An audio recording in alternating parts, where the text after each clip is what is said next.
La visite du pape au Cameroun continue de susciter des réactions. Pour Edmond Kamga, ce discours met en lumière un problème majeur, la corruption et la malgouvernance qui freinent le développement du pays. Selon lui, ces pratiques empêchent la transparence dans la gestion des ressources publiques et créent des inégalités. Le pape a insisté sur l'importance d'institutions justes et crédibles pour garantir la stabilité et éviter des conflits. Il pose ainsi une question essentielle. Le système actuel est-il prêt à faire son autocritique? Dans un pays marqué par de nombreuses blessures, ce message appelle à une prise de conscience collective. Like, abonne-toi et active les notifications pour ne pas rater nos prochaines vidéos.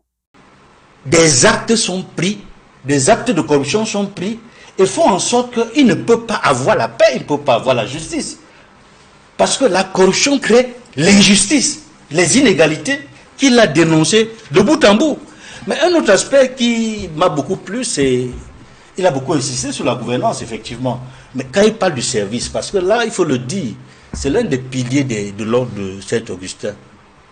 L'unité, la justice, la paix, le service.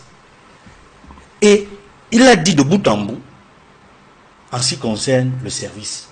Il a interpellé les autorités à qu'il faut servir et non se servir. Vous voyez le lien toujours avec le détournement et la corruption. Il faut servir le peuple et non se servir.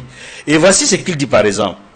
Servir son pays, c'est se consacrer avec un esprit lucide et une conscience intègre au bien commun.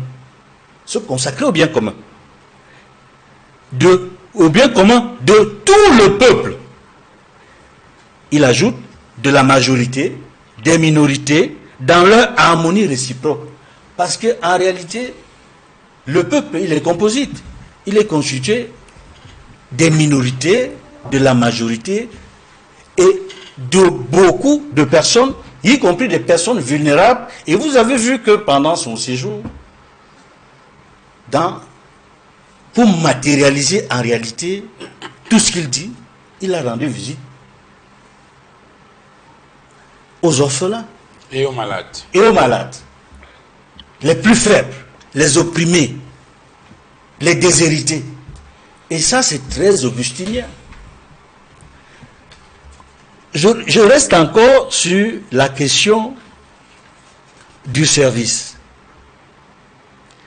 Il dit par exemple ceci.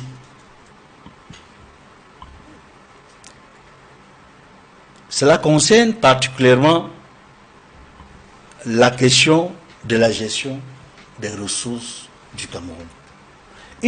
Il dit la transparence dans la gestion des ressources publiques.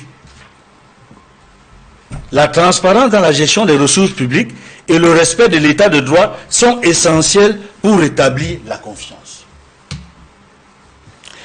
Il est temps d'oser faire son examen de conscience et un saut qualitatif courageux.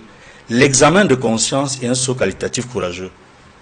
C'est peut-être passé inaperçu chez beaucoup, mais il faut dire l'examen de conscience, c'est ce qu'il y a de plus important lorsqu'on fait son bilan, l'autocritique. Est-ce que le régime en place a déjà fait son autocritique? Est-ce qu'il a déjà fait son examen de conscience sur la manière dont le peuple est géré, sur le mandat que le peuple a donné au président de la République pour le servir et non se servir? C'est pour ça qu'il y a toujours la question de service. L'examen de conscience, c'est est-ce que ce régime, en place depuis une quarantaine d'années, a servi le peuple qui lui a donné le mandat en son nom pour le servir? Je pense que non. Je vais également aborder un autre point dans son discours. Voici ce qu'il dit, et c'est en relation avec ce que nous avons vécu au Cameroun avant, pendant et après les élections. avant, pendant et après l'élection présidentielle. C'est peut-être passé inaperçu chez beaucoup qui pensent que le chef de l'État n'a pas abordé la question de la gouvernance démocratique. Voici ce qu'il dit. Il faudrait revenir. Que les institutions justes et crédibles deviennent des piliers de la stabilité. On ne peut pas vouloir la paix et la justice. On ne peut pas vouloir la stabilité quand les institutions ne sont pas justes et ne sont pas crédibles. Je veux parler du Conseil constitutionnel. Je veux parler de l'ECAM.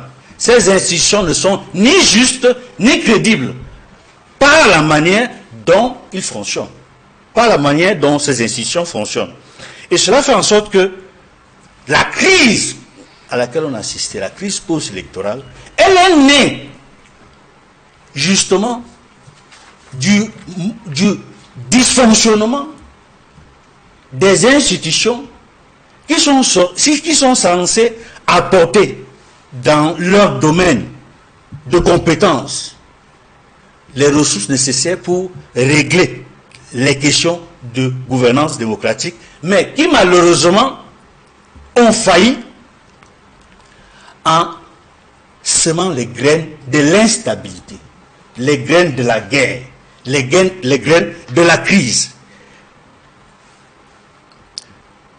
Il y a tant de choses qui ont été dites par le pape Léon XIV. Je voudrais également évoquer... Et pour terminer. Oui. Je voudrais également évoquer un des aspects que j'ai trouvé également important.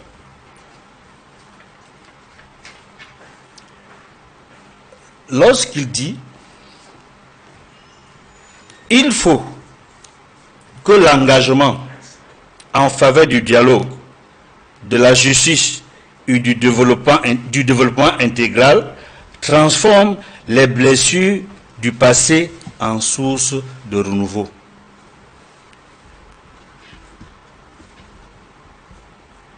Il faut que l'engagement en faveur du dialogue, de la justice et du développement intégral transforme les blessures du passé en source de renouveau. Les blessures du passé. Il y a beaucoup de blessures. Beaucoup de blessures dans ce pays. Et des blessures qui sont nées du début du régime dit du renouveau à la dernière crise post-électorale. Quand je parle des blessures, elles sont immenses. Ce sont des blessures qui ont créé des ressentiments au sein de certaines populations. Je prends exemple le push avorté des 6 et 7 avril. Des gens ont été tués. Des gens ont été massacrés dans le cadre du règlement de ce push avorté. Et ça a laissé des rancœurs. Malgré des textes juridiques qui ont été pris, c'est-à-dire pour réhabiliter certaines personnes, pour amnistier des gens, et il y a encore des ressentiments qui font que la paix liée à ce push n'est pas véritablement revenue parmi certaines populations de ce pays.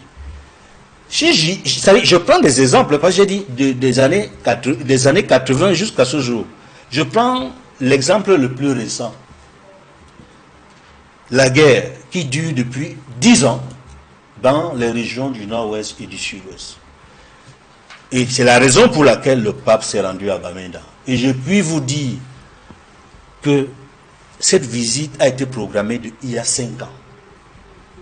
C'est depuis 2021, en réalité, que les bases de cette visite ont été posées. Ce n'est pas une visite qui a été décidée à l'emporte-pièce comme ça. Lorsque le secrétaire d'État Pietro Parolin est venu au Cameroun pour procéder à l'imposition du pallium à l'archevêque de Bamenda, Andrew Guerre, c'est à ce moment-là, et c'est dans ce cadre-là, que beaucoup de choses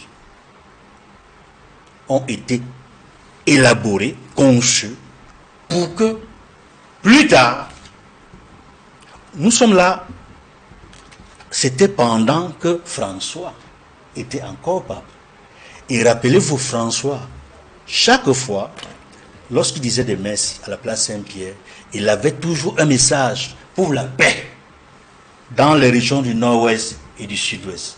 Il y en a eu beaucoup, il a fait beaucoup de prières pour ceux qui souffrent dans le nord-ouest et le sud-ouest, et même les victimes de Boko Haram. Donc ça a été préparé, la visite a été préparée.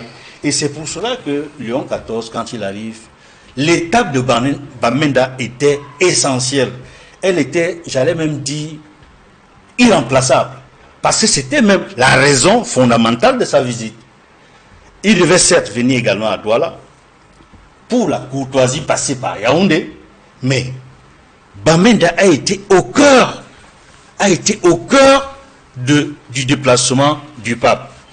Et si tu le permets, je termine par une envolée lyrique, n'est-ce pas, du pape Léon XIV lorsqu'il parle de Bamenda, lorsqu'il s'adresse aux populations de Bamenda. Il dit ceci: Bamenda, tu es aujourd'hui la ville sur la montagne, resplendissante aux yeux de tous. Frères et sœurs, soyez à jamais le sel qui donne du goût à cette terre. Ne perdez pas votre saveur dans les années à venir non plus. Chérissez ce qui vous a rapproché et ce que vous avez partagé.